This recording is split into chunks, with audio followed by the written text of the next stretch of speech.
Saudara anggota Komisi 1 DPR, TB Hasanuddin mendesak Polri untuk mengungkap penyebab kematian diplomat muda Kementerian Luar Negeri Arya Daru Pangayunan. Hal tersebut ia sampaikan saat ditemui di Kompleks Parlemen Senayan, Jakarta pada Selasa siang. TB menyebut kematian diplomat yang biasa dipanggil Daru tersebut menyisakan banyak pertanyaan dan dinilai cukup janggal. Pihak kepolisian pun diminta untuk bisa membongkar perkara ini sejelas-jelasnya. Hingga kini polisi telah memeriksa setidaknya 5 saksi termasuk istri korban dan penjaga kos korban di kawasan Menteng, Jakarta. Sejumlah rekaman CCTV pun menjadi barang bukti, di antaranya menunjukkan aktivitas korban di malam sebelum korban ditemukan tewas. Melihatnya cukup janggal, apalagi kalau ada ahli yang mengatakan bahwa itu bunuh diri, ya. Bunuh diri sepertinya susah karena sebelum meninggal almarhum itu pernah belanja perlengkapan untuk persiapan menjabat di tempat lain. Apa mungkin logikanya kemudian menjadi persiapan untuk bunuh diri? Dan itu menjadi tanda tanya besar yang harus dipecahkan. Mendorong pihak manapun untuk segera membongkar. Tunjukkan kemampuan para penyidik kepolisian, ya. Untuk mengulas lebih dalam tentang kasus kematian diplomat muda Arya Daru Pangayunan, kami akan berbincang dengan anggota Komisioner Kompolnas Yusuf Warshim. Selamat malam, Pak Yusuf. Selamat malam, Mas Rahmat Ibrahim. Baik, Pak Yusuf, ini bukti-bukti secara digital nih, CCTV, HP korban juga ada. Tapi kita sangat minim sekali perkembangan penyelidikan dari kepolisian. Bagaimana Kompolnas melihatnya? Apakah ini termasuk lambat atau seperti apa? Baik, terima kasih. Dalam pantauan Kompolnas sampai saat ini, bahkan mungkin penyidik tidak menonton. Mereka sedang bekerja. Mereka sungguh-sungguh melakukan penyelidikan. Memang kita lihat pada peristiwa ditemukannya meninggal dunia almarhum ini, penyelidikannya memang penguatannya pada scientific crime investigation. Pertama, scientific crime-nya itu tentu ada pada TKP. TKP ini harus betul-betul ori. Karena di TKP itu dapat menunjukkan apabila itu diduga kejahatan, tentu kejahatan itu dipastikan tidak sempurna. Dipastikan meninggalkan jejak-jejak. Nah, apakah jejak itu bersifat fisik atau jejak digital. Nah, tentu di TKP itu. Yang kedua, terkait dengan di TKP sendiri ada CCTV, begitu juga apabila ditemukan ada handphone korban, tentu itu bagian dari jejak yang perlu terus diungkap. Nah, memang penguatannya pada scientific crime investigation yang itu memerlukan dukungan kuat pemeriksaan laboratorium forensik, tentu kita memang harus bersabar. Kompolnas sendiri sebagai pengawas tentu tetap mendorong profesionalisme. Penyidik kita memang melihat penuh kecermatan dan kehati-hatian. Tentu kami sendiri tidak mendorong pada satu duga-menduga. Ya, ini yang penting fakta-fakta itu dikumpulkan. Dari semua fakta-fakta, baik itu yang sifatnya digital maupun non-digital, itu dikumpulkan. Dari situ nanti dirangkai apa sebenarnya peristiwanya. Tapi biasanya tentu, kan dijelaskan pada publik, Pak Yusuf, ketika ada temuan CCTV. Apalagi dengan kasus high profile seperti ini kan, polisi biasanya suka rajin menyampaikan ini temuannya bagaimana, hasil pemeriksaan dengan istri korban, sementara seperti apa, jejak digital di HP juga ada juga di situ, Pak Yusuf, biasanya.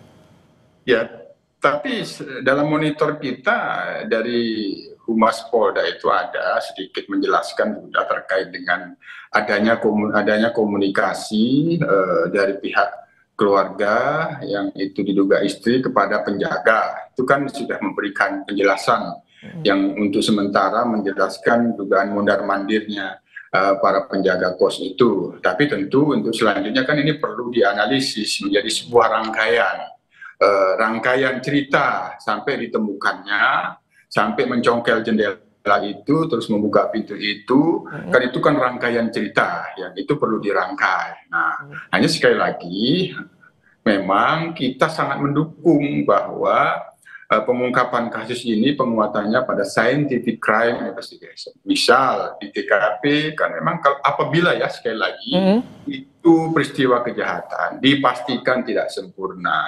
Kalau memang ada pelakunya yang itu kita duga, tapi ini tidak bermaksud mengarahkan apabila memang itu diduga ada kejahatan, apakah itu ada potongan rambut yang jatuh, itu rambut siapa, itu kan bisa dilakukan pemeriksaan DNA. Ya, Tapi informasi yang didapat Kompolnas sejauh ini bagaimana sih gambarannya konstruksi hukum sementara? Karena banyak sekali bola liar yang muncul dari kasus ini. Benar, ini kasus yang high profile, bukan main-main, sehingga perlu kehati-hatian. Sampai saat ini kami monitor, penyidik terus mengumpulkan fakta-fakta, dilakukan pengajuan pemeriksaan laboratorium. Jadi itu yang harus kita pastikan dan dia betul-betul harus cermat. Nah, pemeriksa laboratorium forensik sendiri kan tentu tidak mengetahui ini siapa yang harus diperiksa, jejak digital siapa. Semuanya itu independen. Itu pun agar valid hasilnya. Ini yang termonitor saya dalam kegiatan penyelidikan yang dilakukan oleh penyidik Polda Metro Jaya, yang itu memang terlihat kesungguh-sungguhan. Ini yang harus kita berikan kepercayaan. Sekali lagi, saya yakinnya bahwa pengungkapan kasus ini peristiwanya apa, penguatan penyelidikannya ada pada pendekatan scientific crime investigation. Salah satunya adalah analisis digital forensik pada HP korban. Biasanya perlu berapa lama untuk analisis digital forensik jika alat-alatnya ini banyak yang menunjang CCTV dan juga HP korban ini? Kalau nanti diharapkan ada fakta yang perlu, ya, ada fakta yang perlu diharapkan berdasarkan digital handphone korban, ya apabila handphone korban itu dalam kondisi terkunci, pada waktu itu mati, terus kemudian ada kunci, ada passwordnya, ada PIN-nya, dan itu apabila berasal dari produk Amerika, maka tentu harus bekerja sama dengan pihak produsennya. Itu misalnya ya, tapi sejauh ini kita tunggu, kita tidak ingin mendahului menduga-duga wasangka-wasangka apa yang dihasilkan oleh penyidik. Apabila ada satu fakta digital yang diharapkan melalui handphone korban, dan apabila diduga handphone korban itu diproduksi, katakanlah misal dari Amerika yang sangat terkenal itu, saya tidak mau menyebutkan namanya, itu kan apabila dikunci dan ada passwordnya atau PIN. Tapi kalau polisi instrumennya bisa kali Pak Yusuf ya, kalau polisi kan bisa Interpol juga atau bagaimana untuk memudahkan tentunya untuk proses seperti ini kan sudah sering dialami. Ya itu saya katakan tadi membutuhkan kerjasama, kan itu membutuhkan waktu juga.